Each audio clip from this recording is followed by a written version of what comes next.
വമ്പൻ മാറ്റങ്ങളുമായി കീം 2024 വരാൻ പോകുന്നു.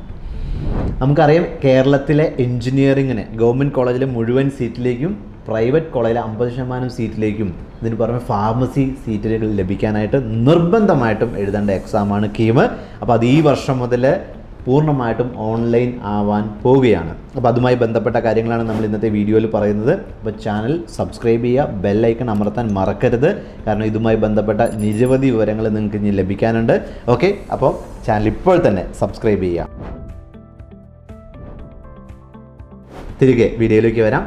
2024 മുതൽ കീം എന്ന ഈ എക്സാം പൂർണ്ണമായിട്ടും ഓൺലൈൻ ആക്കാൻ പോകാമെന്ന് വിദ്യാഭ്യാസ മന്ത്രി കഴിഞ്ഞ ജനുവരി 3 പറയുകയുണ്ടായി. കഴിഞ്ഞ വർഷം ഇതിൻ്റെ റിസൾട്ട് പബ്ലിഷ് ചെയ്യുന്ന സമയത്തും പറഞ്ഞു. നിലവിൽ ഇത് 2 പാർട്ടായിട്ട്, അതായത് കാലത്ത് ഒരു സെഷൻ, ഉച്ചയ്ക്ക് ഒരു സെഷൻ എന്നുള്ള രീതിയിൽ പെൻ ആൻഡ് പേപ്പർ മോഡിൽ നമ്മൾ OMR ഷീറ്റ് ഫില്ല് ചെയ്യുന്ന രീതിയിലായിരുന്നു ഉണ്ടായിരുന്നത്.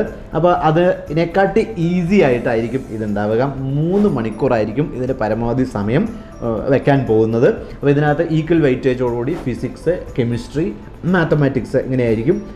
എല്ലാത്തിനും ഒരു 100 അല്ലെങ്കിൽ 120 മാർക്ക് വെച്ചായിരിക്കും ഉണ്ടാവുക. JEE മോഡലിൽ സെക്ഷൻ എയും സെക്ഷൻ ബിയും ഉണ്ടായിരിക്കും. സെക്ഷൻ എ എന്ന് പറയുന്നത് MCQ ടൈപ്പ് ചോദ്യങ്ങളായിരിക്കും, ക്വസ്റ്റ്യൻസ്, മൾട്ടിപ്പിൾ ചോയ്സ് ക്വസ്റ്റ്യൻസ് ആയിരിക്കും. സെക്ഷൻ ബിയിൽ ഫില്ലപ്പ് ചെയ്യാനുള്ള ടൈപ്പ് ക്വസ്റ്റ്യൻ ആയിരിക്കും. അതിനകത്തൊരു 10 ചോദ്യം ഉണ്ടായിരിക്കും. അതിനകത്ത് 5 നിർബന്ധമായിട്ട് നിങ്ങൾക്ക് എഴുതേണ്ടി വരും. അതിനായിരിക്കും മാർക്ക് വരിക. അത് ഏത് വേണമെന്നുള്ളത് നിങ്ങൾക്ക് സെലക്ട് ചെയ്യാനുള്ള സ്വാതന്ത്ര്യം ഉണ്ടായിരിക്കും. ഈ രീതിയിലായിരിക്കും ഉണ്ടാവുക. റിസൾട്ട് പെർസെൻറ്റേൽ രീതിയിലായിരിക്കും പറയുക. എന്ന് വെച്ചാൽ റിസൾട്ട് റാങ്ക് ലിസ്റ്റ് ഉണ്ടാക്കുമ്പോൾ വിവിധങ്ങളായിട്ടുള്ള ചില കാര്യങ്ങളൊക്കെ പരിഗണിച്ച് ആയിട്ടുള്ള ടൈ വരുന്ന കാര്യങ്ങളൊക്കെ വിവിധ പ്രധാനപ്പെട്ട കുറേ പോയിന്റുകൾ എന്തൊക്കെയാണെന്നുള്ളത് നമുക്ക് വരും ദിവസങ്ങളിൽ അറിയാം. അപ്പോൾ അതൊക്കെ നമ്മുടെ ചാനലിൽ വരും. സബ്സ്ക്രൈബ് ചെയ്യാനും ബെല്ലൈക്കൺ അമർത്താനും മറക്കരുത്. അപ്പോൾ പെർസെൻറ്റേൽ രീതിയിലായിരിക്കും വരിക. നെഗറ്റീവ് മാർക്ക് ഉണ്ടായിരിക്കും. പരീക്ഷ കഴിഞ്ഞ് കഴിഞ്ഞാൽ അടുത്ത സമയങ്ങളിൽ തന്നെ റിസൾട്ട് വരും. കാരണം നമുക്കറിയാം, ഓൺലൈനാണ്. പണ്ട് ഈ OMR ഒക്കെ നോക്കാൻ 3-4 വീക്ക്, ആഴ്ചകളൊക്കെ എടുത്തിരുന്നു. പക്ഷേ ഇപ്പോൾ അതിൻ്റെ ഒന്നും ആവശ്യമില്ല.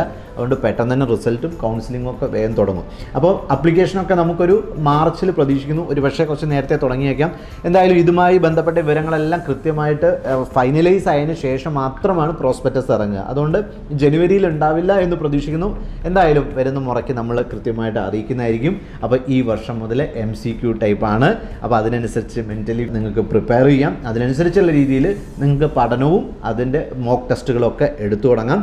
അപ്പോൾ ഇതൊക്കെയാണ് ഇതിനെപ്പറ്റി ഈ സമയത്ത് നമുക്ക് ലഭ്യമായ വിവരങ്ങൾ. വരും ദിവസങ്ങളിൽ ഇതിൻ്റെ പ്രോസ്പെക്ടസ് ഒക്കെ വരുമ്പോൾ നമ്മൾ കൃത്യമായിട്ട് അറിയിക്കും. അപ്പോൾ വീണ്ടും ഒരിക്കൽ കൂടി ഓർമ്മിപ്പിക്കുകയാണ്, ചാനൽ സബ്സ്ക്രൈബ് ചെയ്യുക, ബെൽ ഐക്കൺ അമർത്താൻ മറക്കരുത്. See you, best wishes.